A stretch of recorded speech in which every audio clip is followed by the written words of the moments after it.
I thought I saw Jesus this morning. But then it could have been Abby Hoffman reincarnated, or even Jerry Garcia. I was slammed to a dead stop downtown Austin, Texas, me and my SUV. Outside, it had to be 103, hot and humid as Guatemala. I hummed a bit of that tune and then I cranked the AC up a notch.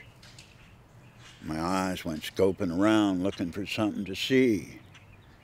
And that's when I spotted him. He was practically sitting next to me on a bus bench. Only he wasn't waiting for any bus, nor was he flagging signs asking for easy handouts for old war wounds and such. His head was bowed and he was dripping sweat onto his old denim shirt. He's wearing cutoffs and strung together get-alongs on those size 12s. He was rocking back and forth, up and down, keeping time, I suppose, to some private, primal rhythm. He coughed, and then he reached in his pocket and he pulled out a stub of a cigarette and a bed-saw book of matches. His hands were shaking when he fired up that smoke. And then he coughed again, a long, shivering hack, some hole deep inside of his soul.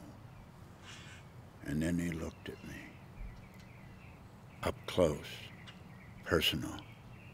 And I tried to see through that mask. I tried to see the person that used to be.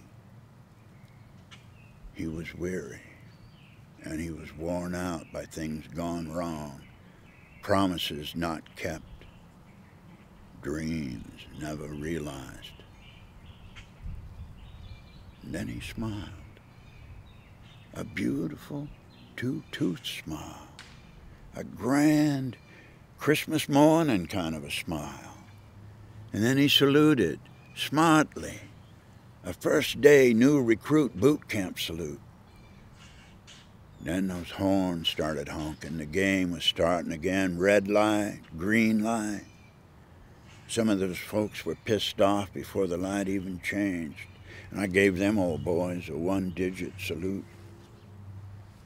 But the ghost on the bench, I gave him a smile as big as an ad in Cosmo.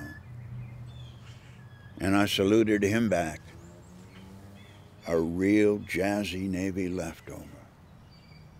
And then I drove right out of his picture. I'd taken the highway like them Marshall Tucker boys tell us to do. But for a moment, just a hair's half of a second, I felt like I'd been in the presence of somebody holy. It could have been Jesus. I don't know. These are hard times. These are very, very hard times. And it ain't easy being human anymore.